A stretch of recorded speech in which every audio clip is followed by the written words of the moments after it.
the game I went to. It is the Chicago Sky versus the Indiana Fever in Chicago.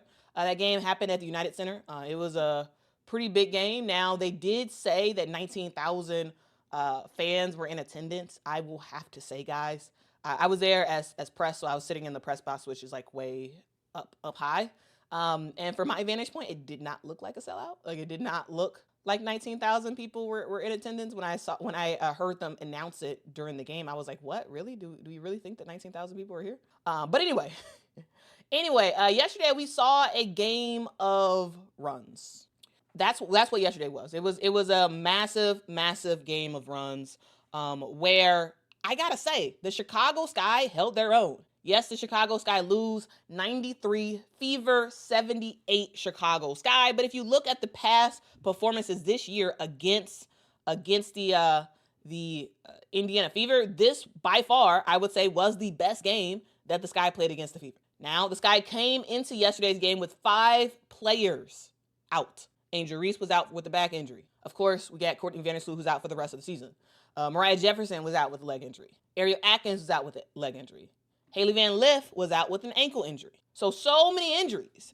And sometimes when your back is when your back is up against the wall and you're just like, you know what, everything's going against us, you find a way to get more production. And that's exactly what the Chicago Sky did. But unfortunately for the Sky, they were not able to take down the Fever because there was one woman that could not be stopped. And her name is Kelsey Mitchell. Kelsey Mitchell was flat out amazing, right? She just was, right? A fun fact to note about Kelsey Mitchell is she reached 200 career steals in yesterday's game, and so that's something to note for the record books. And also, Kelsey Mitchell yesterday becomes the first player in Indiana Fever history to score 35 points in under 30 minutes.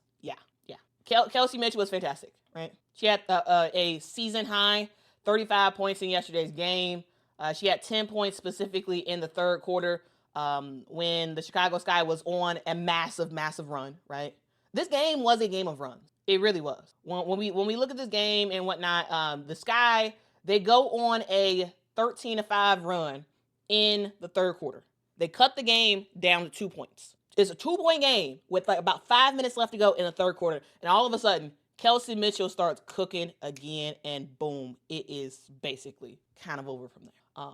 But I will say, again, while Kelsey Mitchell was fantastic, again, 35 points, and the thing I want y'all to note, 6 assists for Kelsey Mitchell. I know sometimes there's a narrative about Kelsey Mitchell and she doesn't pass and whatnot, but she was passing that basketball yesterday, and only 2 turnovers. So basically +4 on a assist to turnover ratio. Like, very good for Kelsey Mitchell. She was involved. She was getting her teammates involved. And while no one else cooked as much as Kelsey Mitchell, I got to say, I continue to be impressed by Michaela Timpson. Continue to be impressed with her. She gave some really good minutes once again for the Indiana Fever. She's continuing to get in the game earlier and earlier, mainly because she's building that confidence from the coaching staff, right? Every time she goes on the court, she's playing hard. She's trying to be the most efficient player possible. Like, it's really good to see, right? Especially for her being a rookie, right? Yesterday we also saw Aaliyah Boston. Her and Camila Cardoso was battling down low. 14 points ultimately for Aaliyah Boston, 11 rebounds for her as well. The surprising thing that I didn't realize until the end of the game, and I was reviewing the box score, guys, Natasha Howard did not score in this game. She did not score at all in this game. Now, was it critical that she scored? No, I mean, her team won in significant fashion. But one player I did want to talk about, I included her in the thumbnail for a reason, and it's Khloe Bybby. Khloe Bybby is someone who was with the Golden State Valkyries earlier this year. She ended up getting cut from the team, and the Indiana Fever picked her up on a temporary contract. So I believe a 7-day contract for Khloe Bybby. And here's the deal: it's not always about the stats that a player has. It's about how they fit with a team and how they fit with specifically what a team needs in the particular season they're in, right? The Indiana Fever They need a post that can stretch the floor. Now, to some extent, Demiris Dantas was supposed to be that. But ultimately, her production has not been that great this year. It hasn't, right? And Brianna Turner is not a stretch the floor type of post player. And so the Indiana Fever had to figure out someone else to get that can stretch the floor, that can knock down threes and allow the Indiana Fever to play a 4-out, 1-in type of offense. And they picked up Khloe Bybby. Again, someone who was waived because she didn't play that much. Khloe Bybby didn't play that much for the Golden State Valkyries, right? She didn't play in all the games. When she got in, she was productive, right? She was a over 40% 3-point shooter. And while she didn't attempt that many threes because she didn't get in the game that much, well, when she had opportunity, she knocked it down. And so the Indiana Fever, when they're trying to figure out, okay, who do we sign? Well, we should seriously consider Khloe Bybby, someone who doesn't play that much, but someone who can do the thing we need her to do, which is stretch the floor and knock down threes. And yesterday, what did she do? She stretched the floor and she knocked down threes. 8 points for Khloe Bybby, knocked down 2 threes in yesterday's game. And so that was really, really good to see. That was very, very good to see. Now, let's move back to the Chicago Sky. As I said earlier, correct LL Kune, correct. As I said earlier, the Chicago Sky played way better than I expected. They played way, way, way better. 78 points scored for the Chicago Sky. Rachel Banham was on fire. 26 points for her. 6 threes, her season high. She was absolutely amazing, right? But also, the rest of the guards did step up.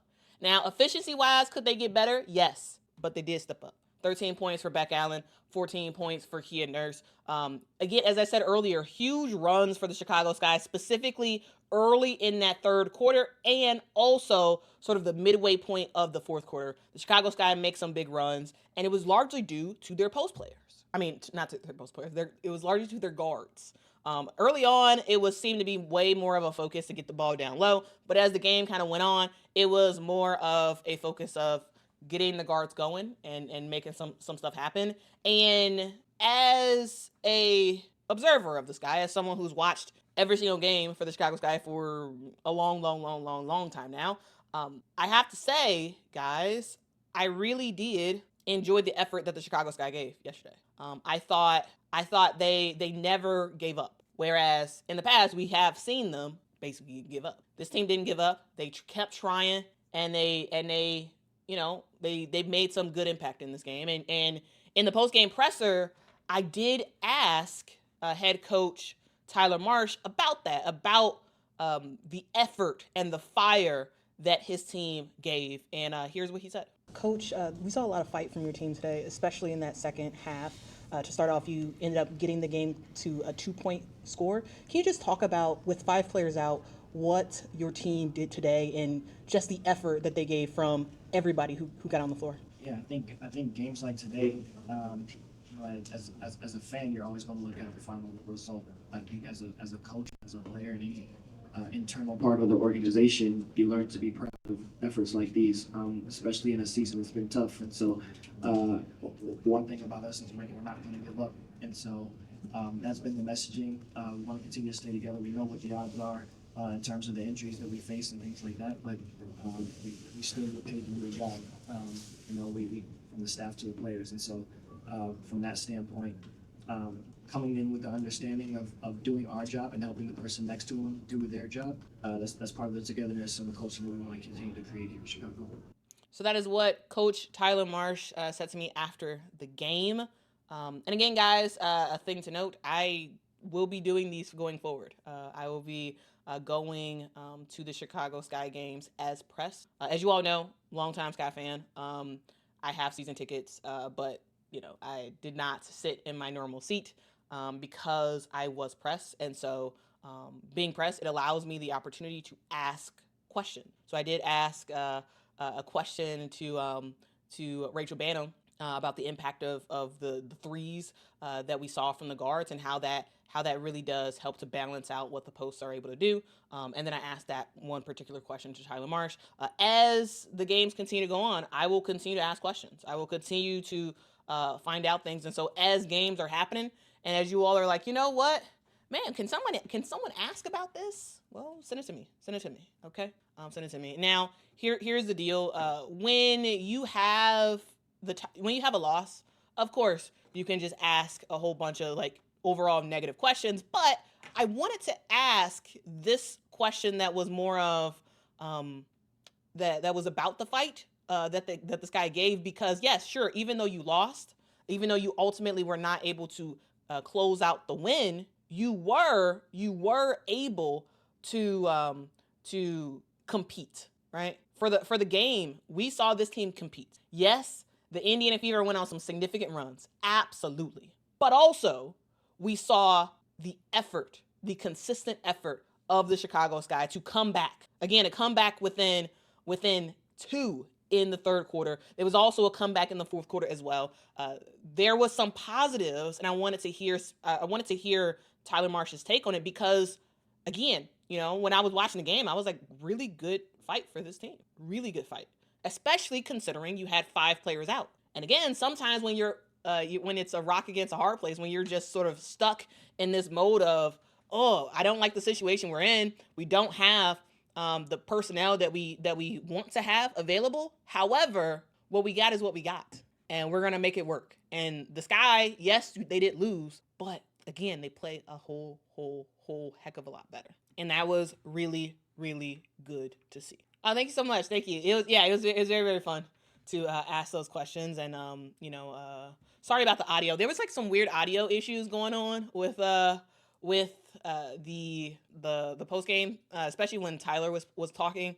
It was like the speaker was coming in and coming out, and so like that's why you heard it peak at times in the video. But yeah, we'll continue to ask questions as the season goes on. All right. Okay. LL Kune says, I don't think Tyler is the problem. He doesn't have the talent he needs to execute what he wants to execute. He's doing the best he can with what he has. And overall, LL Kune, I agree. I mean, with the Chicago Sky, it's a overall personnel issue, right? Overall, it's a personnel issue. Is he the perfect coach? No. Does he make some mistakes on rotations? Yes. Does he make some mistakes on some of the plays that the Sky run? Yes. But overall, he's doing his best with what he got. He is doing the best he can with what he has. Okay. And so, it's one of those things. yeah, she does.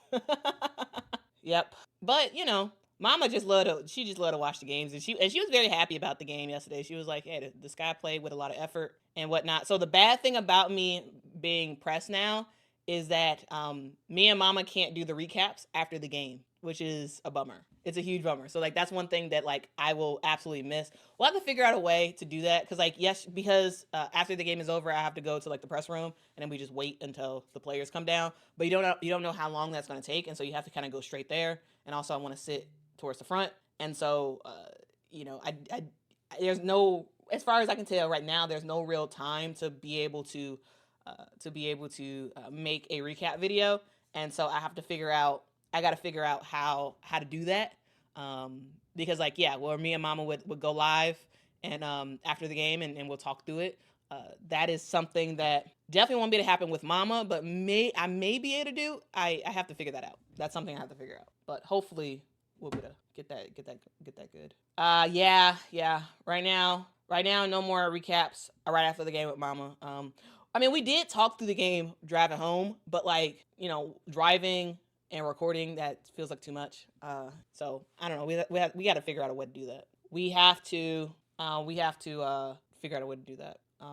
Art says, can you get Mama, I assume you mean in a position to go live? She doesn't want to do that on her own. No. She humors me, and she'll talk about it. But no, she won't. Like if I show her here's how to go live, here's what to do, like she's not gonna do all that. Okay, she's not gonna do all that. Okay, yeah, she's not gonna wanna do all that recording and whatnot. But yeah,